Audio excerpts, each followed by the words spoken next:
Today we're going to factor by grouping. There's some blanks here. Feel free to pause if you need to fill in these blanks, but I'm going to go through them pretty quickly. Here are the steps. You'll have access to them. You're going to write the expression in standard form. You always should. Highest exponents first. Then we're going to factor out the greatest common factor if possible. You always should do that first. We're going to group the expression in pairs. So we're going to split them because there's going to be 4 terms. We're going to split them 2 and 2. And then we're going to factor the GCF, the greatest common factor, out of each set of pairs. When we do that, we're going to notice what's left in parentheses is going to be the same. So that would be what they have in common will be one of our parentheses in the final answer. And then the greatest common factors that we factored out will be put together in the other set of parentheses. It's a wild time, folks. Oh, here we go. 4n cubed plus 8n squared minus 5n plus or minus 10. It's in standard form, and there's no greatest common factor except for 1, but we never factor that out in the beginning. So if we split this down the middle, we split it into pairs. You look at the left side, 4n to the third, 8n to the second. They have 4n squared as a common factor. When we factor that out, 4n squared times n is 4n cubed, plus 4n squared times 2 is 8n squared. Cool. Now let's look at the right side. I see it starts with a minus. Anytime our lead coefficient is negative, we have to take out a negative. What goes into 5n and 10? 5. So we take out negative 5. Negative 5 times n is negative 5n, and negative 5 times positive 2 is negative 10. Look at the parentheses. They both have an n minus 2. That's what you want. So the stuff on the outside goes in one set of parentheses, 4n squared minus 5, and then what they shared in parentheses goes in the other one. So things to look for at this point. Do you have a difference of squares? So you would only have to look at the squared stuff.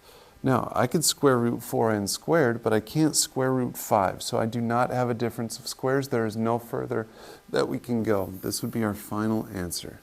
It's not too bad, right? You look at the second one. It's in standard form. There are no common factors to factor out. So now we can do the old splitsy. 5t to the fourth, 20t to the third. They have a common factor of 5t to the third.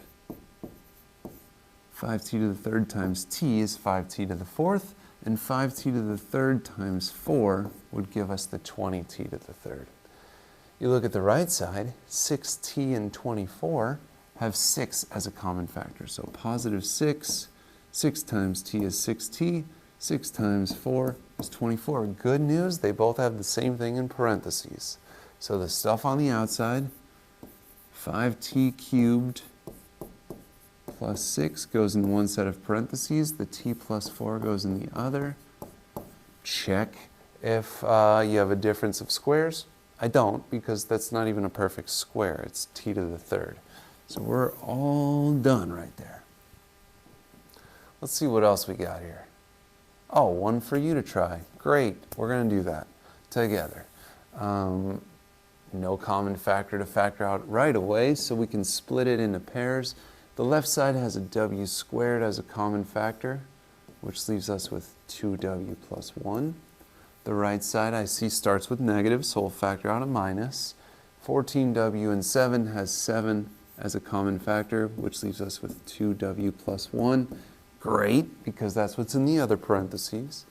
So we have w squared minus 7 in one set of parentheses. We have the 2w plus 1 in the other one, and we're having fun. All right, now of course we got to dial it up a little bit. You know this. 12v cubed minus 12v squared plus 6v minus 6. Is there a common factor? You saw it. Nice. 6. So we have to take that out first. We're going to divide each of these terms by 6. That would leave us with 2v cubed minus 2v squared plus 1v minus 1.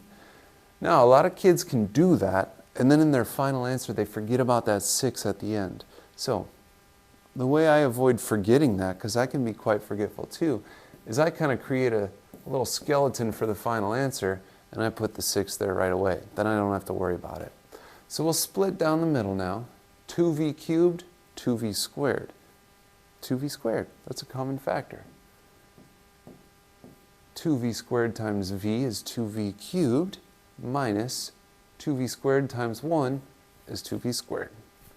You look at the right side, v and 1, they don't have anything in common except for 1.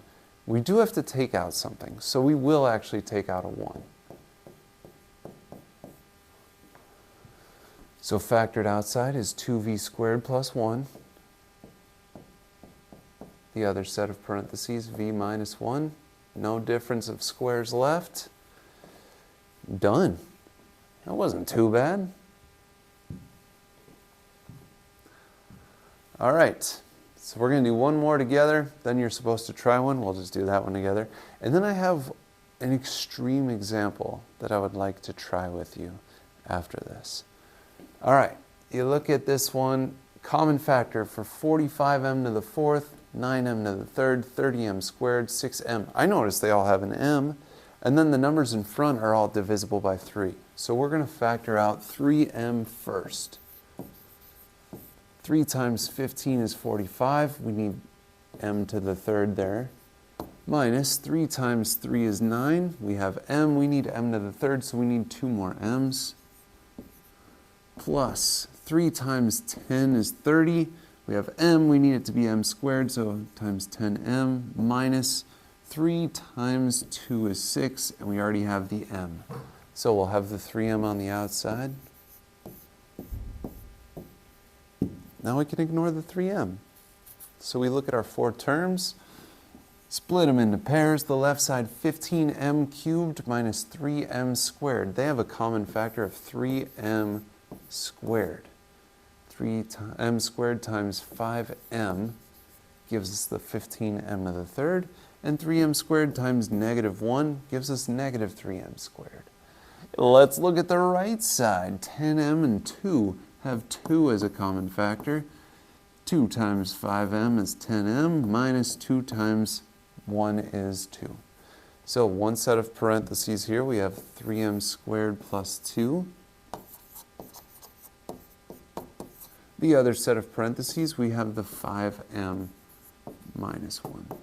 There is no difference of squares, so we're all gravy, baby. Look at us. Here we go. If you want, pause it, try it. Common factor I notice, 2. And they don't all have an n, so all we can take out is a 2. 2 times 6n cubed, 2 times 8n squared, 2 times 3n, and 2 times 4. I don't want to forget about my 2, so I'll write it down there. Split them into pairs. 6n cubed, 8n squared. The greatest thing they have in common is 2n squared. 2 times 3 is 6. We need another n there. 2 times 4 is 8, and we already have the n squared, so we're all good. You look at the right side, 3n and 4, all they have in common is a 1. So we'll take out a 1, which leaves us with the same thing, 3n plus 4. So on the outside, 2n squared plus 1. Inside, 3n plus 4. And remember, the order of these never matters. Usually, you'll just see the n squared written in the first one. But if you had the 3n plus 4 in the first parentheses, you're all good. So that's it on the notes. But I have a couple problems from this sweet, sweet joke worksheet that I put together today that I think would be pretty nice to try out together. I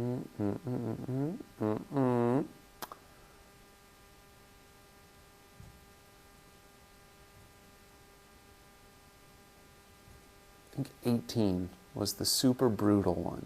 If you look at number 18, first thing, they all have a common factor.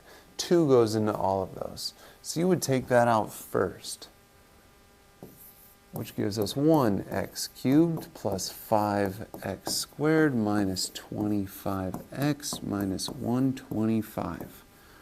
I don't want to forget about my 2 later, so I'll write it down here. Cool. Let's keep it going.